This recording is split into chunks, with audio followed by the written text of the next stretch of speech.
یتیم کی کفالت کی فضیلت کے حوالے سے نبی کریم صلی اللہ علیہ وسلم نے مختلف ارشادات فرمائے۔ سیدنا ابو ہریرہ رضی اللہ تعالیٰ عنہ فرماتے ہیں کہ نبی کریم صلی اللہ علیہ وسلم نے فرمایا کہ روئے زمین پر اللہ کے نزدیک سب سے بہترین گھر وہ ہے کہ جس میں کوئی یتیم ہو اور اس کے ساتھ اچھا سلوک کیا جائے،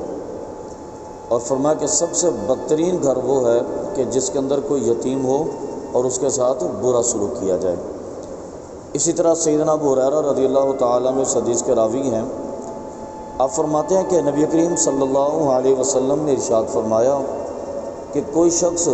اگر کسی بیوہ اور یتیم کے کام میں مصروف رہا تو جب تک وہ ان کے کام میں مصروف رہے گا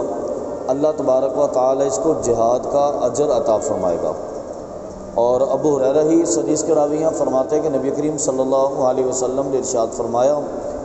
کہ یتیم کی کفالت کرنے والا اور میں کل بروز قیامت جنت میں ایسے ہوں گے۔ دو انگلیوں کے درمیان میں سرکار نے تھوڑا سا فاصلہ رکھا اور ارشاد فرمایا، گویا کہ یتیم کی کفالت کرنے والا جنت میں میرے ساتھ ایسے ہوگا۔ تو یتیم کی کفالت در حقیقت جنت میں اللہ کی قربت دینے والا ایک مخصوص عمل ہے۔ اور نبی کریم صلی اللہ علیہ وسلم کی بارگاہ میں ایک مرتبہ شکایت کی گئی، ایک صحابی حاضر ہوئے کہ حضور میرا دل بڑا سخت ہے،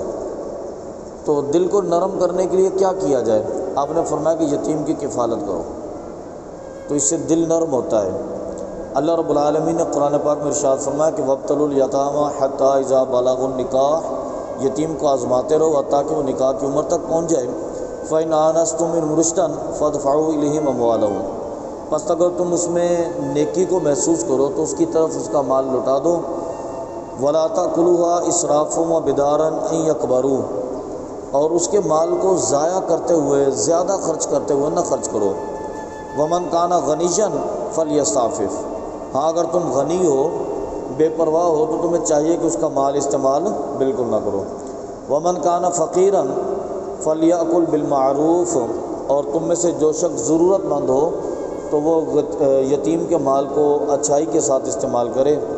فَإِذَا دَفَعْتُمْ إِلَيْهِمْ أَمْوَالَهُمْ فَأَشْهِدُوا عَلَيْهِمْ، اور جب تم ان کا مال ان کو طرف لوٹاؤ نا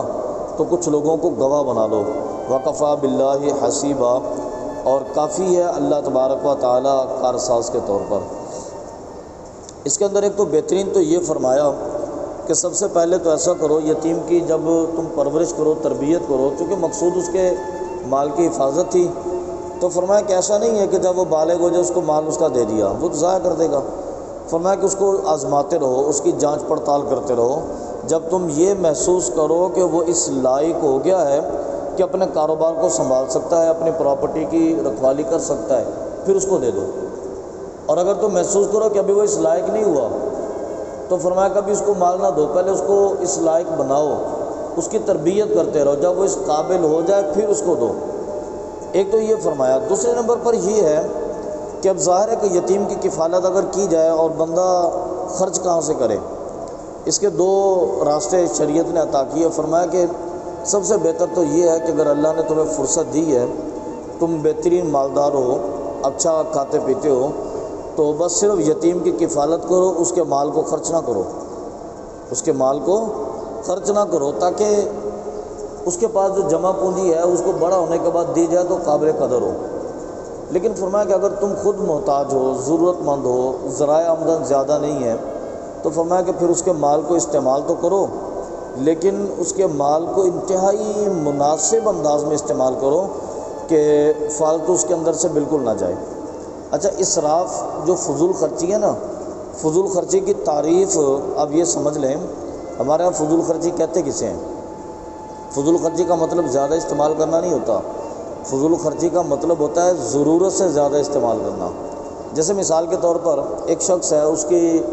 کھانے کی حاجت جو ہے، میں ایک مثال دے رہا ہوں، کھانے کی حاجت اس کی 5 روٹیاں، ایک آدمی کھاتا ہے صرف 2 روٹیاں۔ اب جناب اس کے دسترخوان پہ روٹیاں پکتی ہیں 5، دوسرے کے دسترخوان پہ پکتی ہیں 2 روٹیاں، تو کیا 2 کے مقابلے میں 5 روٹیاں استعمال کرنے والا فضول خرچ ہے؟ روٹی تو زیادہ ہے نا بہرحال اس کے مقابلے میں، فضول خرچی تو نہیں چاہیے، یہ فضول خرچی نہیں ہے، وہ اپنی ضرورت کے مطابق استعمال کرتا ہے۔ ایک بندہ روٹیاں کھاتا ہے 2، اس سے دسترخوان پہ پکتی ہے 2.5 روٹی اور آدھی روٹی ضائع ہوتی ہے، یہ فضول خرچی ہے۔ فضول خرچی ضرورت سے زیادہ استعمال کو کہتے ہیں، ضرورت سے زیادہ چیز کو۔ اگر ایک آدمی نہا رہا ہے پانی کے ساتھ، پوری بالٹی کے ساتھ وہ نہا گیا تو کوئی فضول خرچی نہیں ہے، لیکن وہ پونی بالٹی کے ساتھ نہایا، آدھی بالٹی اس نے گرا دی تو یہ فضول خرچی ہے۔ فضول خرچی کی تعریف یہ ہوتی ہے کہ کسی چیز کو اپنی ضرورت سے زیادہ صرف کر دینا۔ اب اس کا اندازہ کیجئے کہ ہر آدمی کے چونکہ کھانے کے لوازمات مختلف ہوتے ہیں، کچھ لوگ ایسے ہوتے ہیں جو کھانے میں ایک وقت کے ٹائم پر 200 روپے کا خرچہ کرتے ہیں۔ اچھا یہ بات تو خیر کس سے کہانیوں کی بچی ہے کہ 200 روپے کا خرچہ کرنا، اب کم سے کم ہانڈی بھی بہرحال 500-700 روپے کی بنتی ہے، بڑی کم تر اسٹینڈرڈ کی پکائی جائے۔ وہ میں کیو ٹی وی کے پروگرام میں ایک دفعہ گفتگو کر رہا تھا تو میں نے کہا کہ بھائی وہ جس کے پاس 10 روپے ہوتے ہیں نا پیکج لگانے کے لیے، وہ اپنا پیکج لگا لیتا ہے اور دین کے بارے میں سوشل میڈیا پر ایسی باتیں کرتا ہے کہ خدا کی پناہ ہمیں چاہیے کہ سوشل میڈیا پر ہر چیز کو بطور ثواب نہ بھیج دیا کریں۔ وہ میسیج آ جاتے ہیں نا، یہ شب قدر کے حوالے سے، ربیع الاول کے حوالے سے، رمضان کی راتوں کے حوالے سے، کہ جس نے رمضان کی مبارکباد سب سے پہلے کسی کو دی وہ بندہ بخشا گیا، تو جس نے شب قدر میں اس انداز میں نوافل پڑھے پوری زندگی کی نمازیں اس کی معاف ہو گئیں۔ تو میں نے کہا یار جس کے پاس 10 روپے ہوتے ہیں پیکج لگانے کو، پیکج لگا کے ایسی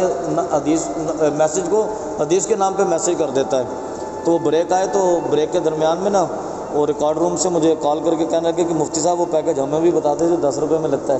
اب ہمارے پیکج تو بڑے مہنگے ہو گئے ہیں۔ تو روٹی خیر ہانڈی 200 روپے میں اب نہیں پکتی، وہ 500-700 روپے بنتی ہے۔ اچھا یہ باتیں صرف کرنے میں اچھی لگتی ہیں نا کہ 200 روپے کی ہانڈی پکتی ہے۔ تو بہرحال یعنی کہ ایک آدمی ایسا ہے کہ جس کے اسٹینڈرڈ میں کھانے میں 500 روپے خرچہ ہوتا ہے ایک ٹائم کے کھانے کا۔ اچھا ایک آدمی ایسا ہے کہ جس کے کھانے میں ایک ٹائم کا خرچہ 1000 روپے ہوتا ہے۔ اچھا ایک خاندان ایسا بھی ہے، گھرانہ ایسا بھی ہے، وہ کھانا اس انداز کا بناتے ہیں کہ ان کے گھر میں ایک ٹائم کے کھانے کا خرچہ 1200 روپے ہوتا ہے۔ اب ایک یتیم ان کے دسترخوان میں شریک ہو گیا اور یہ ضرورت مند ہے یتیم کے مال کو خرچ کرنے کے۔ یتیم کے آنے سے پہلے کھانا تیار ہوتا ہے 500 روپے کے خرچے کے حساب سے، یتیم کے آنے کے بعد خرچہ شروع ہو گیا 1200 والا، تو یہ فضول خرچی ہے۔ کیوں محسوس ہم نے کر لیا نا کہ چلو یتیم کے مال کو کھانے کی اجازت تو ہے ضرورت کے مطابق، چلو بجائے ہانڈی 500 کی پکانے کی ہانڈی ہم 1200 والی پکا لیتے ہیں، یہ زیادتی ہے اس کے ساتھ، اس کے مال کے ساتھ اسراف ہے۔ شریعت نے اس کو سختی سے منع کیا، ومن کان غنیا فلیستعفف، فرمایا کہ جس کو اللہ نے فرصت دی ہے نا اپنا ہاتھ روک لے، اس کا مال کھائے نا، اس کو صرف نہ کرے، زیادتی نہ کرے اس کے مال کے ساتھ، بلکہ اس کو بچا کے رکھے۔ اگر تم بہتر ہے اللہ کے دیے ہوئے فضل میں سے خود اس کی کفالت کر سکتے ہو نہ کرو، اس کے مال کو رکھو۔ ہاں جب وہ بڑا ہو جائے اس کا مال اس کو دے دو تاکہ اس کے پاس ذرائع آمدن اچھے ہو جائیں، اس کے بعد بچہ کچا مال زیادہ ہو جائے۔ اچھا شریعت نے یہ اجازت ضرور دی ہے کہ یتیم کے مال کو بالکل سیو کر کے نہ رکھا جائے، اس کے ساتھ کاروبار کیا جائے، لیکن کاروبار انتہائی سوچ سمجھ کر اور بڑی اچھی پوزیشن کے ساتھ کیا جائے۔ ہمارا اپنا مال ہوتا ہے نا تو اس میں چانس ہوتا ہے اگر نقصان کا، خسارے کا، تو وہ قابل برداشت ہوتا ہے، لیکن یتیم کے مال میں اگر خسارہ ہو گیا تو انسان کی دنیا بھی برباد ہو جائے گی، عاقبت بھی برباد ہوئے گی۔ تو اس لیے اس کے اندر بہت شدید احتیاط کی جائے، وگرنہ اگر میں یتیم کے مال کو اگر سیو کر کے رکھ دیا تو ظاہر ہے کہ جب وہ بڑا ہوگا 20 سال گزر جائیں گے، 15 سال گزر جائیں گے، تو پھر اس مال کا